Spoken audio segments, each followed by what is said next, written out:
Hey, welcome back to Tiny House and Off-Grid Resources. You know that I'm not much of a one for before and after videos. I get stuck in and forget to do the before videos usually. Well, I've done it again. I was just in town picking up some stuff.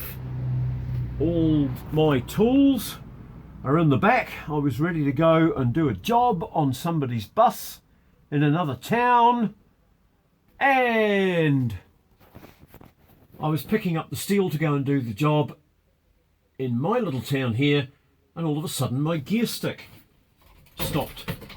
Gear sticking. I had a rough idea of what it was, so I've limped home in second gear and pulled the floor up. Unfortunately, you have to pull up both sides of the floor to get the transmission cover, this part here, out when you have an overdrive. Now, because I've got the overdrive lever here, you can't get the gearbox cover straight off. So all the floor has to come out, and it's just as I suspected. The bolts that hold the gear stick down onto the tower, two of them have dropped out, the others are loose, it's flopping around, and what's happened is the gear stick has popped out of the selectors. Real easy fix. All I have to do is find a couple of bolts of the correct thread to go back in, and I can stick it all back together. Right, so I've pulled out the two remaining bolts, which are these here. They had tab washers on them. Maybe that's the only thing that stopped them coming undone completely. Perhaps the other two didn't have tab washers. I don't know, because I haven't been in there before. But thankfully, the threaded holes aren't flogged out. So it's just a simple matter of grabbing another vehicle, whipping into town, and doing the drive around to get some Whitworth bolts. Hopefully somebody here in my small town has got them, because I've got to get this floor back in and get off to my job. Alrighty. I've just taken the little yellow rocket into town and come back with these two. They were $1 something each, which is no big deal. And what I'm going to do now is make up some little tab washers out of some sheet steel, like those, and then I can go and get the whole thing stuck back together again.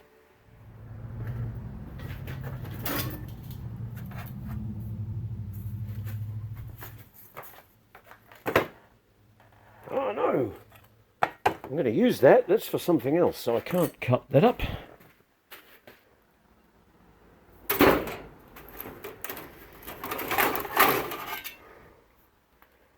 That's a bit thick.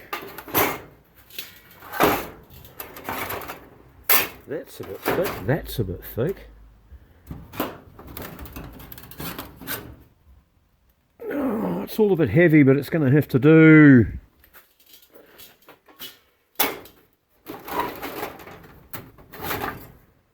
There we go. That's all I need. Just a little bit of scrap steel.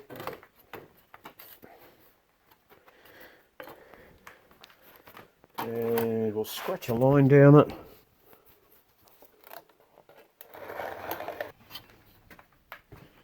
Cut along the line on the guillotine.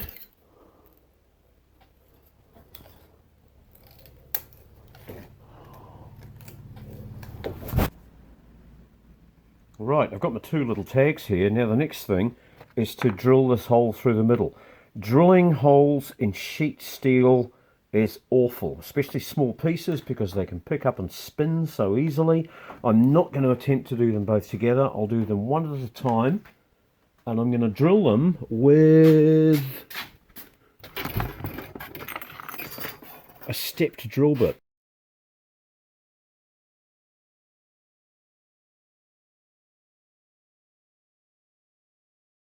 Focus. That's better. Really useful for somebody who's working on car bodywork, because it's all your drills in one handy tool. It's also really good for going through sheet steel, because when you drill through sheet steel, chances are you'll chovel the hole a little bit as you go through. With one of these, as you bring it out to the finished size, it will clean up the hole and get rid of the gimmeling that you've created in the pilot hole.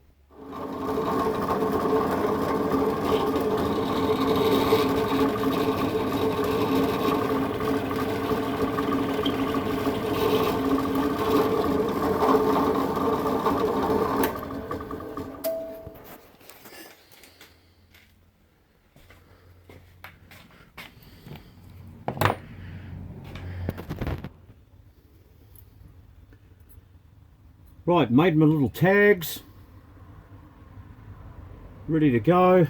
Got all my bolts. Let's stick this thing back together.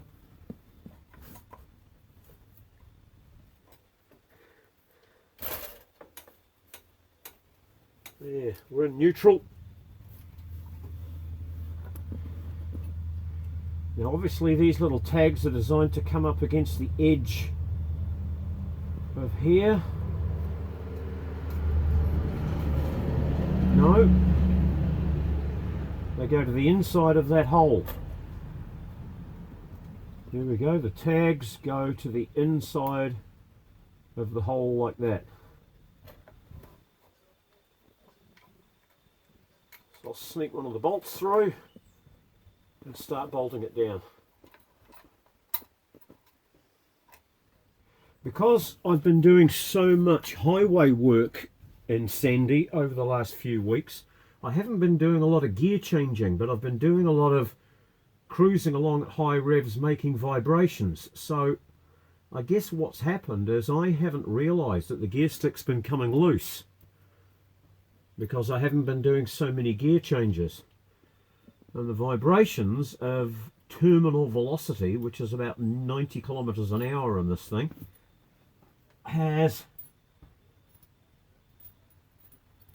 made this thing start to vibrate and come loose. It's made me realise how important it is to have a smattering of Whitworth bolts in your toolbox. I've got very few. I'm going to have to build up my stocks a little, just in case things like this happen when I'm further away from home.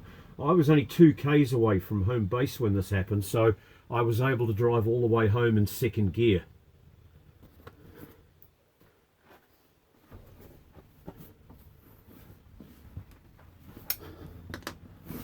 And the whole debacle's only cost me about $3 for the bolts, so it's not a big deal. Just a nuisance having to pull up a nicely glued down waterproof floor.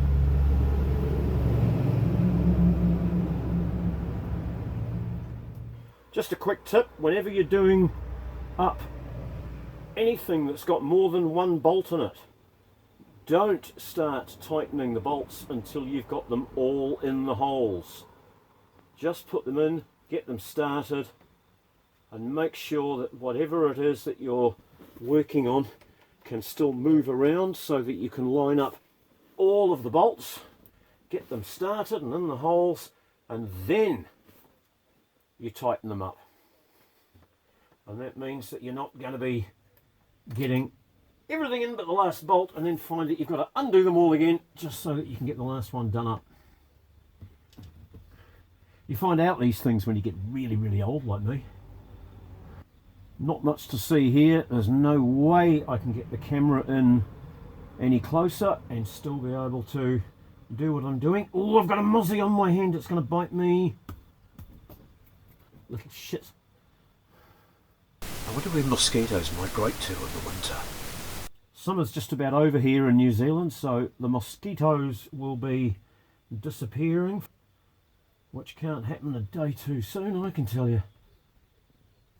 Right, all the bolts are in. Finger tight them all up. And then we'll get in with a spanner.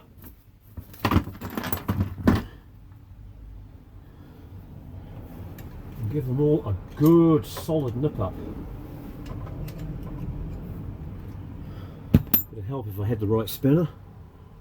Wait there, don't go away. Right, I'm back. Right tools for the job. 1/2-inch spanner, a nice sturdy flat screwdriver to bend the tabs back with, and a tippy-tappy hammer.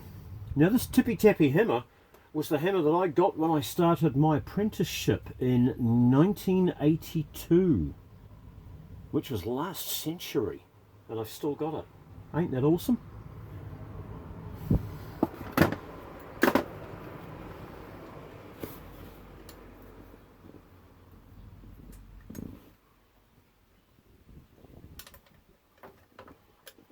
Right, so I'll tighten these up in a crisscross pattern.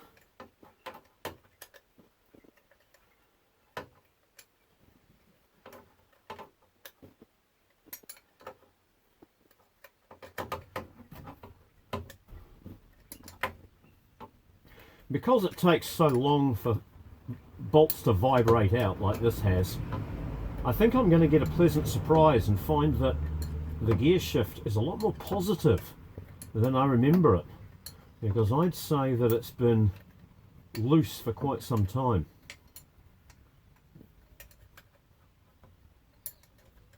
Okay, there's one starting to nip up. I'll go and do the diagonal one now.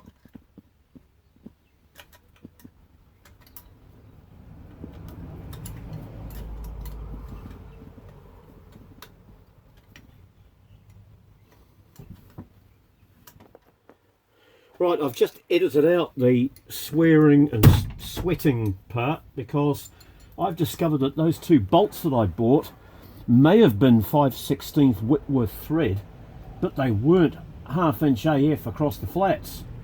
The bloody things are 13mm.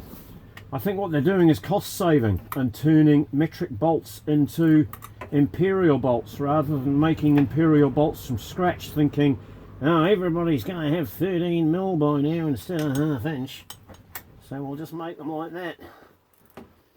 And that annoys me because I did an apprenticeship many years ago as a precision engineer.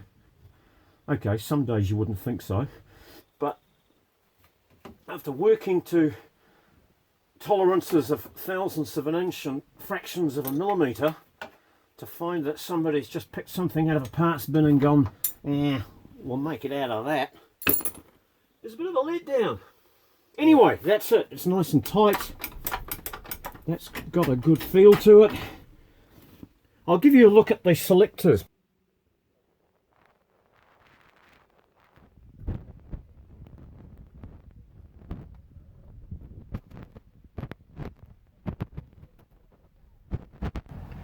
So here you go. We're now on the driver's side and we're looking across here at the gate. You can see how when I move over, the sprung loaded gate is lifted out of the way, and that allows me to select reverse gear only if I really mean to. Otherwise you will drop into third and fourth gear. Sorry, what am I saying? Otherwise you'll drop into first gear up here. It's only by doing it like you mean it when you're in neutral that you can select reverse. So there we go. All that remains for me to do now is fold those tap washers down, put the cover back over, drop these floor panels back into place, and then I can go and do the job that I was meant to be doing at 10 o'clock this morning.